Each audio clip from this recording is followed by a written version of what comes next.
Welcome, everyone, to this month's edition of our Unbridled Teamship Teachings.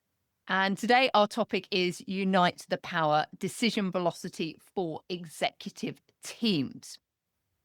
And I think this is a really interesting topic because I think one of the things that most exec teams don't say out loud is who owns what's going on in the business. And in my experience of working with lots and lots of teams, most businesses aren't short on talent. Actually, we've got a lot of very talented people in our businesses, but things don't work out in the way that we'd expected because we're actually not very clear about who owns what activities within the business. And when this ownership is unclear, three things happen. Decisions stall, or perhaps you've all experienced that. It bounces around like a hotkey, hey, doesn't it? Somebody says, oh, Joe, no, that's your accountability. You're in charge of that. And somebody says, no, Pete, it's you. And no, Sarah, it's you. And it jumps round and round. And as a result of that, we get a lot of work duplication. Or even worse, the work just disappears and falls through the cracks and nobody picks it up. And then the challenge for you as the CEO is that everything ends up on your plate. And I like to describe this as this is an example of leadership. This is an example of organizational babysitting where you're just looking after the people in your organization. So what we're going to talk about today, Unite the Power, we're going to look at the shift in organizations from silos to synergy and how that happens through real accountability and collective wisdom. And I think it's important to realize here that this isn't accountability as a pressure. This is accountability as clarity so everyone knows where they're going. And a lot of people always say to me, oh, Julia, we're collaborating more. We're having a lot more meetings. Actually, meetings don't create collaboration. What creates collaboration is aligned movement, that we're all going in the same direction. So if we want to get faster execution within the business, it starts with having faster decisions. And faster decisions start with one question: who owns the outcome and what does done actually mean? Because we've all been there before where maybe somebody does finally own the outcome, but actually their definition of done and success is completely different from yours. So this is what we're going to be exploring today. So as always, start with a quick question here. How collectively accountable are your team members to making an impact? What we typically find is that when we actually think about it, a lot of team members don't take collective accountability for what needs to happen within the organization. So at one end, we've got the whole organization pulling apart. We're in the red, and that's a score of 1 to 2. Then we move through the yellow and the green. And at the far end, we've got driving the business as one team.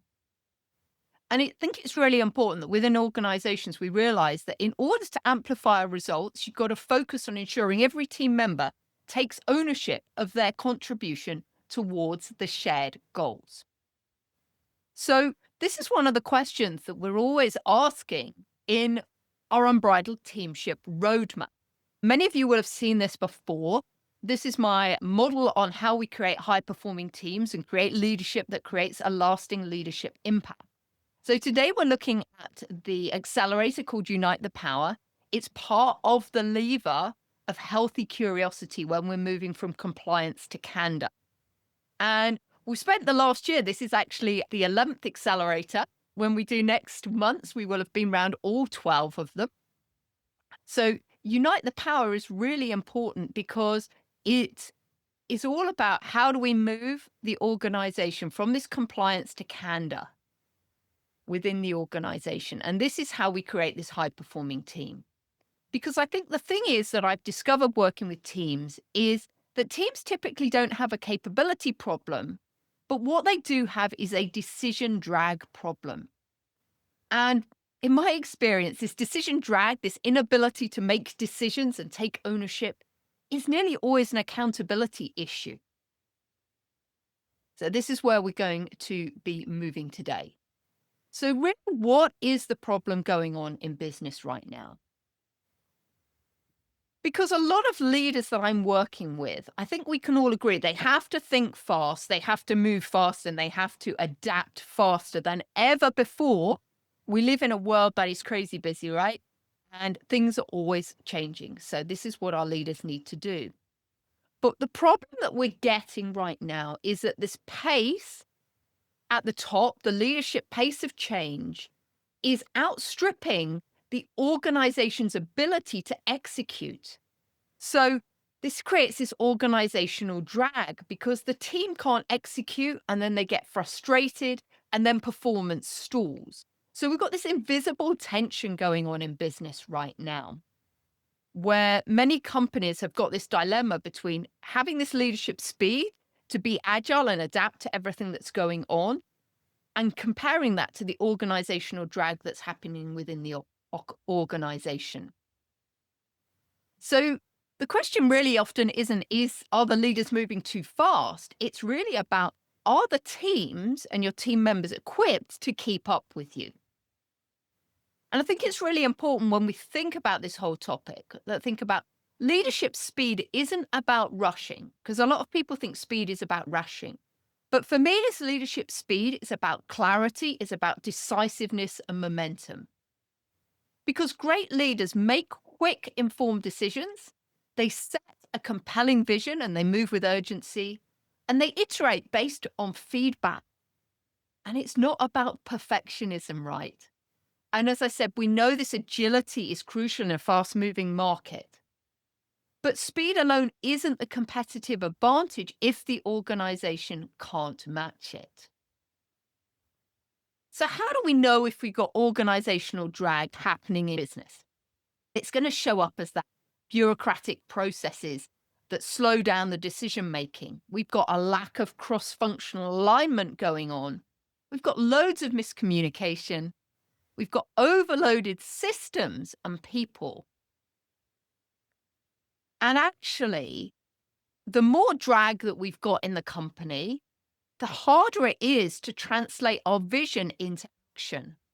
And we know that having a compelling vision and aligned purpose is also one of the accelerators in our model that we looked at a few months ago, because we need to have everyone pulling in the same direction. Now, this fact absolutely astounded me when I came across it. And it's a statistic from Bain and Company. And their research showed that companies lose 20 to 30% of their potential productivity to organizational drag. So just think about that. A third of your output is lost, and it's not due to bad hires or poor strategy, but it's due to friction in the system. So this is what we've got to learn to remove. A high-speed leader in a high-drag environment doesn't create momentum, and we know momentum is absolutely key in business to help us move forward. But actually, when we've got this disconnect between a high-speed leader and a high-drag environment, we actually create resistance. And this resistance can lead to burnout of our top people at the front lines, missed deadlines and poor execution, leadership frustration and micromanagement, a widening gap between strategy and delivery. And I'm seeing this more and more in organizations where we want to go and where there's a big gap between us. And so this is a capability issue. It's actually a systems issue. So how are we going to solve this problem? And how are we going to diagnose it? So we diagnose the drag, and we see this when we're constantly having to chase follow-up. So we ask team members to do things, nothing happens, and we're continually chasing them to get things done. Maybe you're finding your team is asking for clarity on priorities again and again because they're unable to make the decisions on what is important right now. The strategy is clear at the top, but it's lost in translation. So how many times have we seen that? Where the leaders think it's very clear what we're doing, but the miscommunication means it gets lost in translation. Decision-making feels sluggish despite having a clear direction, right? So we think that our team members know exactly where we're doing and what's going on, but the decision-making doesn't get done quickly. And the thing is that most leaders that I work with misdiagnose this, and leaders keep coming to me and complain about their teams and think that they've got a talent problem. But actually, it's rarely actually a talent problem. More often than not, it is this structural and communication misalignment going on. So let's just delve into a little bit about what decision velocity is, because decision velocity is simply the speed at which your team can move. And it's moving from unknown to known, from vague to clear, and from debate to commitment. So the question is, how many decisions in your business technically belong to your leadership team, but still land back on your desk? Because again, a lot of leaders I'm working with, particularly right now, are suffering with overload. They've become a bottleneck in the business because everything is coming back on their desk. And this isn't really a workload problem, it's actually a decision flow problem because our teams aren't empowered to make the decisions. And so, what we find is that most leadership teams aren't stalling because the strategy is wrong. It's because the decision's actually stalling within the system. And what we discover, isn't it, everyone, is when we're under pressure, challenges soften, escalation increases, and the CEO becomes the bottleneck. And I think it's really important. And I've noticed this more and more in my work in the last year or so when I'm working with leadership teams. The point isn't to develop the leaders or change the culture, but it's actually to remove the friction that's stopping the decisions moving forward within the organization. So I'd like to share with you today one of my models for how we actually do this, because I always like to make these sessions super practical and give you tools and things that you can implement quite quickly. And at the end of our session today, go ahead and make some differences within your business. So I'd like to share with you now the three gates of decision velocity, because I believe that all decisions get stopped because of these three things. And the first is clarity. Clarity is so important because it removes the fog within the organization. And the idea here is that you can't move fast if you don't know what you're moving towards or where you're going. And I've recently just come back from Dubai. And when I was driving to the airport actually last week, it was so interesting because the M62 is a really big motorway up here in the north of England, and it's always super, super busy. But when I was driving across it, it was absolutely caked in fog, and I couldn't see in front of virtually the end of my car. And this is the problem with fog. If you're stuck in fog, you don't know where you're going. You're really reliant. You can only make very short-term decisions because you don't have any visibility of what's going on. So this is why we need clarity in our business to remove the fog so everyone can see where we're going. So some of the questions we need to ask in order to get clarity are, what decisions are we making? And we want to really simplify this and just get really clear in one sentence or so. What decisions are we making? What's the problem we're solving and who are we solving it for? What does good look like? What are our success criteria? And what is the deadline? And when we say deadline, let's be really honest here, everyone. What is the real deadline? Not a vague deadline or a superimposed deadline. So many people I've been working with recently, the deadline, everything is immediate, everything is now. And actually, that's really not the reality. Most people are asking for things immediately just because they are concerned that people aren't going to deliver what they need in time. So they're putting these like fake deadlines in place to ensure that everything does get done in time. So what are the real deadlines that you need them by? So what I often see happening is when there is clarity missing, people argue about the question and not the answer. And actually, one decision turns out to be three decisions. So the reset for us around clarity is that we always need to pause and we really need to get clear on what is the decision that we are really making. So we need to think about that. What is the decision that we are actually really making?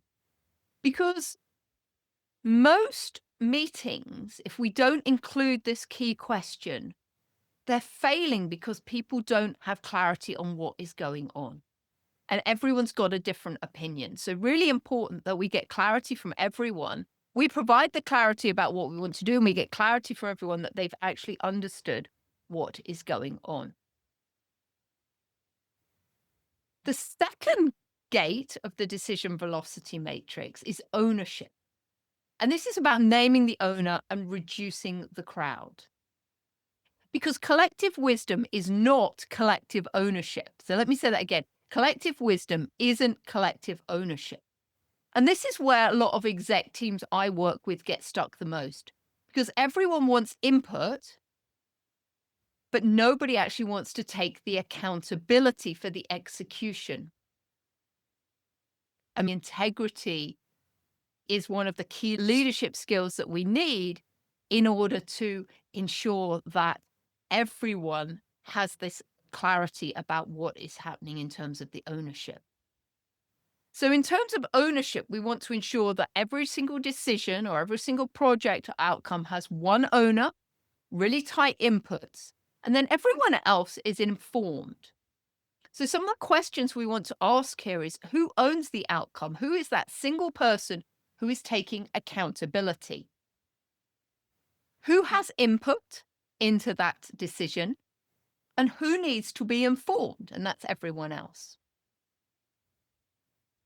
Because we know that we are being unsuccessful in this ownership gate if everyone feels like they're responsible, but nobody feels accountable.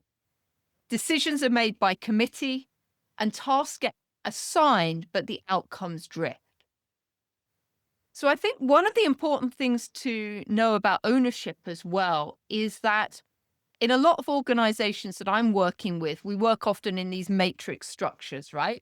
I remember I did in corporate. So you're working on multiple levels. So it's really important that when projects go across multiple functions, that there is still one person that is taking accountability for everything, even though that's something in an area where they maybe don't have direct responsibility, that we still have this clear delineation of the ownership. And the third gate is all about commitment. So this is about how do we turn all of this talk into movement? Because decision isn't real until there is a commitment. And for those of you familiar with Patrick Lencioni's The Five Dysfunctions of a Team, you'll remember that commitment is the fourth level in his diagnostic. Because actually, if we don't have commitment, we can't get results. Because everything becomes like a hot potato and gets passed from one person to the other. So we really need to make sure that we come out of meetings with that clear commitment of what the next 3 action steps are, who does what by when, what does success look like, and when is the next check-in. And we know we're failing at this area when we say things like, we'll pick it up later, or we've got no clear next steps. And follow through relies on reminders. So it's really important that we need to name who is responsible and accountable for this commitment, because we get then the momentum moving forward. So decision velocity, this triangle here, is made up of these components of clarity, ownership, and commitment. And unless we've got the 3 of these absolutely aligned and working together, then we're not going to get speed of decision making, which is what we need to help mitigate some of this organizational drag. And this is what also stops a lot of talk happening in organizations, and we start to get that traction to move the business forward. So, what do we see in nature? And many of you that tune into these 20-minute teachings every month know I'm massively passionate about what we can learn from the natural world. So, what's really interesting here, in a herd of horses, movement is decisive because the signals are clear and clean. And it's not because one horse works harder, but it's because the leadership is shared and the group is reading the same environment. So if we translate that into what does that mean in business? It means that we need to give clean signals, clear decisions, clear ownership, clear commitment. We need to share the leadership. We need to think about collective wisdom feeding a single accountable owner. And we need to think importantly about safety and trust, encouraging our people to speak up early and before it's too late, and having the confidence to do that. And safety and trust is actually what we're going to be talking about next month when we explore the last pillar, which is reward the try.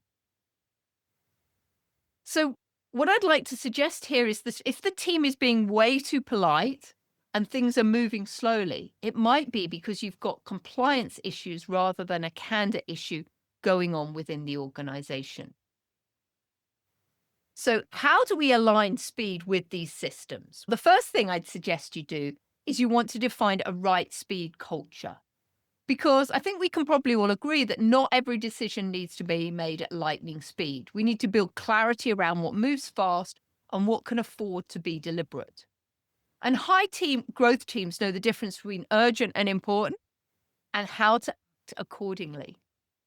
We need a clear execution path. So, really important that we remove the unnecessary levels of approval and we delegate decision making authority to trusted teams, empowering mid level managers with frameworks to execute without relying on senior leadership. And this empowerment of team members is so important as well because it starts giving them a sense of being highly engaged within the organization. They feel valued, they feel part of the team. We need to build a decision infrastructure. So it's really important that we document how decisions are made, use templates, decision trees, and playbooks to reduce friction and inconsistency. So team members have real clarity on how they can make decisions and what is required. We always want to communicate with context. And I don't know about you, but I've experienced this many times when leaders often change direction without explaining why they're doing it, and particularly in the dynamic environment that we live in right now. So, really explaining to team members why we're making changes is really important because it reduces confusion and it helps anchor decisions in business outcomes and make sure that this middle layer translates clearly so that the teams know what they're doing. And finally, really important that we create feedback loops because speed must be sustainable. And we've got to build in feedback mechanisms so that we can listen, learn, and adapt in real time. So that we've got this pulse check on what is going on within the business. And Petra's here, joined me on the call, and the horses are amazing at giving us feedback, right? In the moment of exactly what's going on. And we're not so good with our team members about asking for this. So, what are some things you can put in place right now this week to make a difference? The first is I'd suggest the 5-minute ownership reset. And I'd suggest that you do this in every single team meeting that you have because it collapses ambiguity, it reduces politics, and it stops escalation. So, some of the questions you want to ask are what are we deciding today? Make sure we've got that clarity about the decision that we are collectively making. We want to get clear on that accountability about who owns the outcome. What's the deadline? What does success look like? And what are the next 3 actions? And when do we need to check back on what they're doing? Because when we install this, we notice that the decision drag starts to dissolve. And you'll notice that we get the teams performing much more effectively.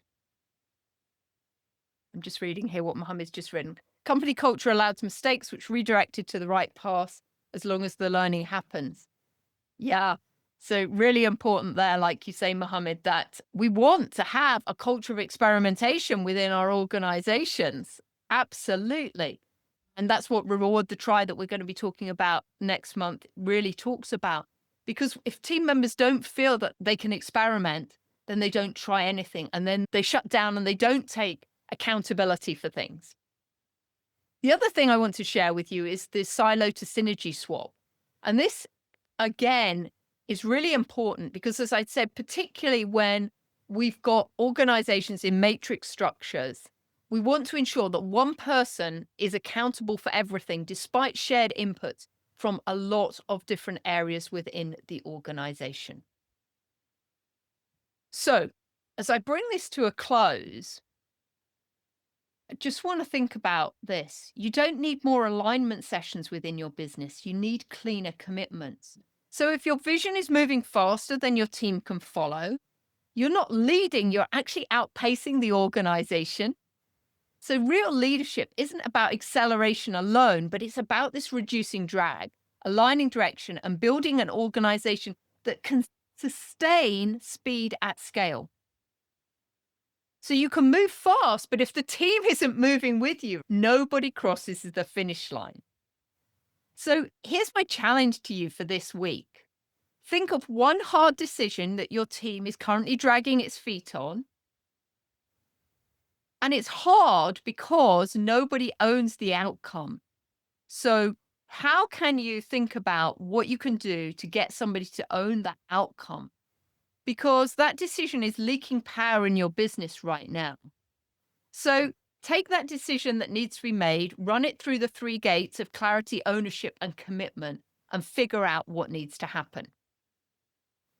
So if you'd like to learn more, I'd really encourage you to take the Turbocharge Your Team assessment at businesshorsepower.com/quiz, and then you can book in your complimentary Turbocharge Your Team audit.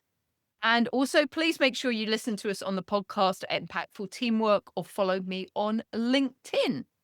So thank you everyone for joining us today.